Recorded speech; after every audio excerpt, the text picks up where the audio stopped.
Hi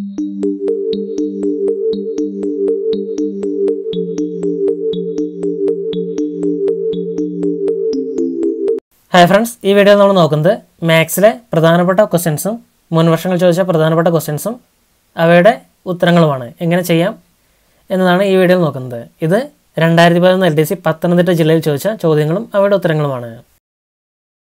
ഇതിലാദ്യത്തെ question, ഒരു ചതുരത്തിൻ്റെ നീളം വീതിയുടെ 2 മടങ്ങിനേക്കാൾ 25 സെൻറ്റിമീറ്റർ കൂടുതലാണ്. നീളം 85 സെൻറ്റിമീറ്റർ ആയാൽ ചതുരത്തിൻ്റെ വിസ്തീർണം എത്ര ചതുരശ്ര സെൻറ്റിമീറ്ററാണ്? ഇവിടെ ചോദിച്ചിരിക്കുന്നത് വിസ്തീർണമാണ്. നീളവും വീതിയും നമുക്ക് തന്നിട്ടുണ്ട്, നീളം തന്നിട്ടുണ്ട്, വീതി കണ്ടുപിടിക്കണം. അപ്പോൾ അതിൽ വീതി നമുക്ക് എക്സ് എന്നെടുക്കാം. വീതി = എക്സ്. അങ്ങനെയെങ്കിൽ നീളം എന്ന് പറയുന്നത് വീതിയുടെ 2 മടങ്ങിനേക്കാൾ 25 സെൻറ്റിമീറ്റർ കൂടുതലാണ്. അപ്പോൾ വീതി എന്ന് പറയുന്നത് എക്സ് ആണ്. വീതിയുടെ 2 മടങ്ങ്, എക്സിൻ്റെ 2 മടങ്ങ് എന്ന് പറയുന്നത് 2x. 2 മടങ്ങിനേക്കാൾ 25 സെൻറ്റിമീറ്റർ കൂടുതലാണ്. അപ്പോൾ +25. ഇതാണ് നീളം എന്ന് പറയുന്നത്. 2x + 25. പിന്നെ പറയുന്നത് നീളം 85 സെൻറ്റിമീറ്റർ ആണ്. അപ്പോൾ 2x + 25 = 85. ഇനി 2x = 85. ഈ +25നെ ഈ 85 അടുത്തേക്ക് കൊണ്ടുവന്നാൽ -25. അപ്പോൾ 2x = 60. ഇനി നമുക്ക് x കണ്ടുപിടിക്കാം. x = 60/2. ഇവിടെ ഗുണിക്കാൻ 2 ഗുണിക്കാൻ 2 ഇപ്പുറത്തേക്ക് വന്നപ്പോൾ ഹരിക്കണം 2 = 30. അപ്പോൾ വീതി 30 എന്നും നീളം 85 എന്നും കിട്ടി. ഇനി ചോദിച്ചിരിക്കുന്നത് വിസ്തീർണം എത്രയെന്നാണ്. ഒരു ചതുരത്തിൻ്റെ വിസ്തീർണം എന്ന് പറയുന്നത്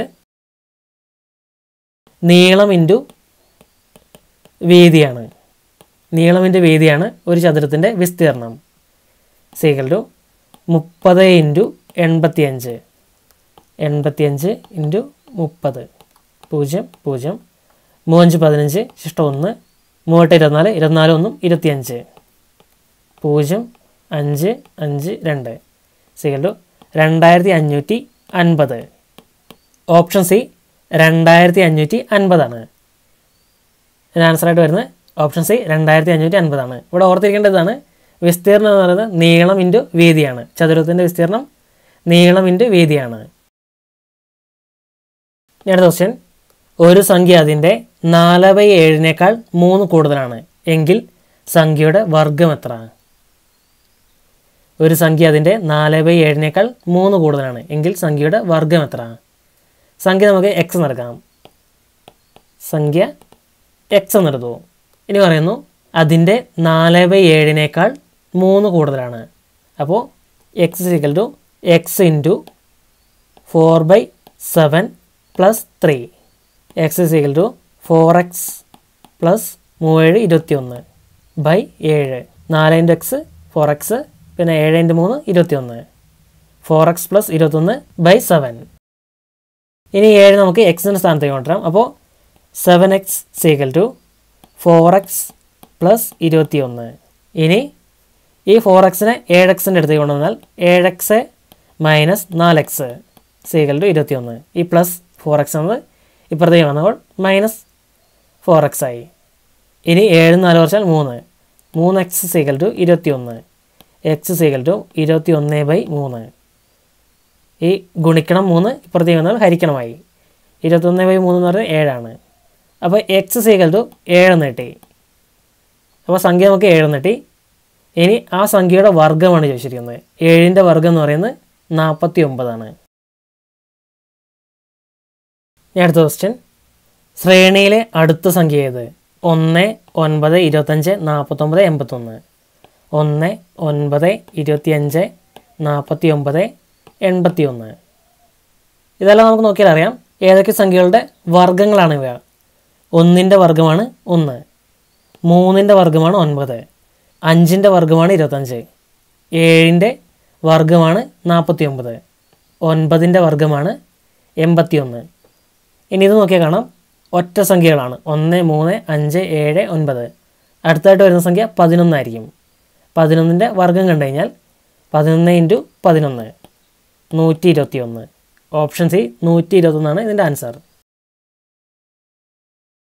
അടുത്ത ക്വസ്റ്റ്യൻ, 300 മീറ്റർ നീളമുള്ള ഒരു ട്രെയിൻ 30 സെക്കൻഡ് കൊണ്ട് 500 മീറ്റർ നീളമുള്ള ഒരു പാലം കടക്കുന്നുവെങ്കിൽ ട്രെയിനിൻ്റെ വേഗത എന്ത്?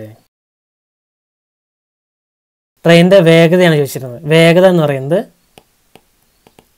ദൂരം ബൈ സമയമാണ്. ഇവിടെ ദൂരം എന്ന് പറയുന്നത് 500 മീറ്റർ നീളമുള്ള പാലം, അപ്പോൾ 500. പിന്നെ അതുമാത്രം നോക്കിയാൽ പോരാ, ഈ ട്രെയിനിൻ്റെ നീളം കൂടി നോക്കണം. ട്രെയിനിൻ്റെ നീളം എന്ന് പറയുന്നത് 300 മീറ്ററാണ്. പ്ലസ് 300 = 800. 800 മീറ്ററാണ് ആകെ ദൂരം.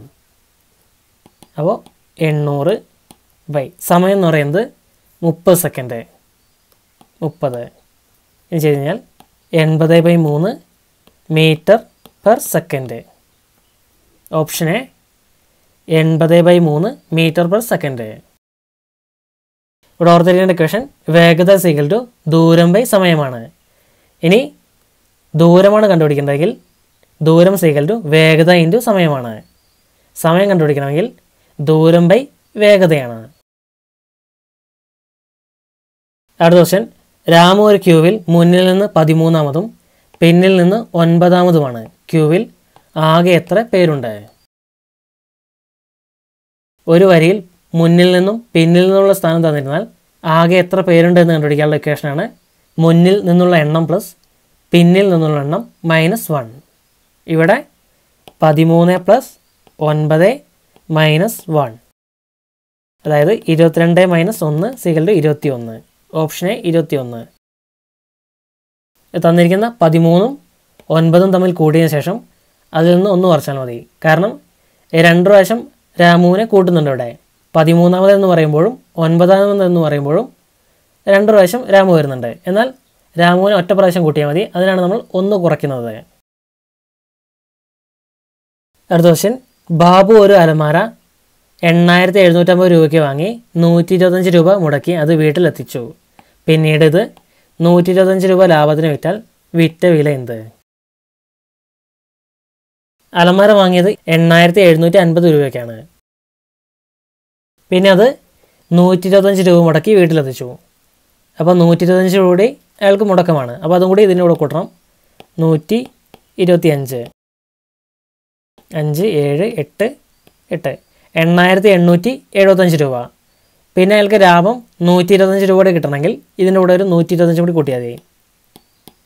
0 0 0 9 9000 രൂപയ്ക്ക് വിറ്റ് കഴിഞ്ഞാൽ അയാൾക്ക് 125 രൂപ ലാഭം കിട്ടും. 125 രൂപ ലാഭം കിട്ടണമെങ്കിൽ 9000 രൂപയ്ക്ക് വിറ്റാൽ മതി. അതായത് അലമാരയുടെ വിലയും പിന്നെ അയാൾ മുടക്കിയ 125 രൂപയും പിന്നെ ലാഭം കിട്ടേണ്ട 125ഉം ഇതെല്ലാം കൂടി കൂട്ടിക്കഴിഞ്ഞാൽ നമുക്ക് ആൻസർ കിട്ടും. അടുത്തത് MPOEPO എന്നത് ലണ്ടൻ എന്ന് സൂചിപ്പിക്കുമെങ്കിൽ NPTDPX എന്നത് എങ്ങനെ സൂചിപ്പിക്കാം? ഫസ്റ്റ് MPOEPO അത് ലണ്ടൻ. പിന്നെ കണ്ടുപിടിക്കാനുള്ളത് NPTDPX. ഇവിടെ നമുക്ക് നോക്കിയാൽ കാണാം M മാറി L ആയിരിക്കുന്നു. എമ്മിൻ്റെ തൊട്ട് ഇപ്പുറത്തുള്ള സംഖ്യയാണ് L. അപ്പോൾ M മാറി L. ഇവിടെ Nൻ്റെ തൊട്ടിപ്പുറത്തുള്ള സംഖ്യ M ആണ്. അപ്പോൾ ഇവിടെ M വരും. പിന്നെ P മാറി O ആയി. Pയുടെ തൊട്ടിപ്പുറത്തുള്ള സംഖ്യ O. അതുപോലെ O മാറി N ആയി, E മാറി D ആയി, P മാറി O ആയി, O മാറി N ആയി. എല്ലാം തൊട്ടിപ്പുറത്തുള്ള സംഖ്യയാണ് വരുന്നത്. എമ്മിൻ്റെ തൊട്ടിപ്പുറത്തുള്ള സംഖ്യ L, Pയുടെ തൊട്ടിപ്പുറത്തുള്ള അക്കം O, Oയുടെ തൊട്ടിപ്പുറത്തുള്ള അക്കം N. അങ്ങനെ തൊട്ടിപ്പുറത്തുള്ള അക്കങ്ങളാണ് വരുന്നത്. -1 എന്ന് വേണമെങ്കിൽ പറയാം. അതായത് ഇവിടെ Nൻ്റെ തൊട്ടിപ്പുറത്തുള്ള അക്കം M ആണ്. പിന്നെ വരുന്നത് P, Pക്ക് O, Tക്ക് വരുന്നത് S, Dക്ക് വരുന്നത് C, Pക്ക് വരുന്നത് O, Xന് വരുന്നത് W, Moscow. Option A Moscow ആണ് ഇതിൻ്റെ ആൻസർ ആയിട്ട് വരുന്നത്. അടുത്ത ക്വസ്റ്റ്യൻ, 6 × 2 = 31, 8 × 4 = 42 ആയാൽ 2 × 2 എത്ര?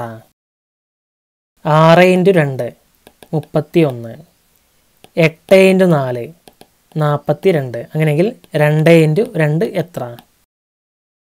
ഇവിടെ 6 × 2 31. ഇവിടെ 6ൻ്റെ പകുതി 3, 2ൻ്റെ പകുതി 1. അതേപോലെ 8ൻ്റെ പകുതി 4, 4ൻ്റെ പകുതി 2. അങ്ങനെയെങ്കിൽ 2ൻ്റെ പകുതി 1, 2ൻ്റെ പകുതി 1, 11 ആയിരിക്കും ആൻസർ. Option B 11. അടുത്ത ക്വസ്റ്റ്യൻ, അരയുടെ അരയെ അര കൊണ്ട് ഹരിച്ചാൽ കിട്ടുന്ന സംഖ്യ ഏത്? അരയുടെ അരയെ അര കൊണ്ട് ഹരിച്ചാൽ കിട്ടുന്ന സംഖ്യ ഏത്?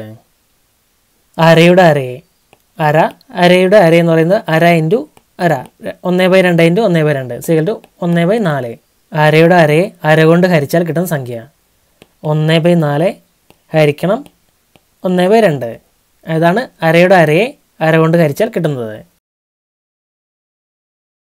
1/2. 1/4 1/2 എന്നത് 1/4 ഇൻറ്റു 2/1 എന്ന് എഴുതാം.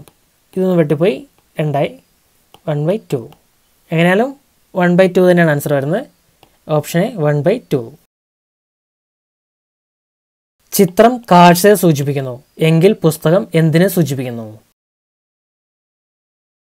ചിത്രം കാഴ്ചയ്ക്ക് വേണ്ടിയിട്ടാണ്. ഒരു ചിത്രം തന്നിരിക്കുന്നത് കാഴ്ചയ്ക്ക് വേണ്ടിയിട്ടാണ്. പുസ്തകം എന്നത് വായനയ്ക്ക് വേണ്ടിയിട്ടാണ്.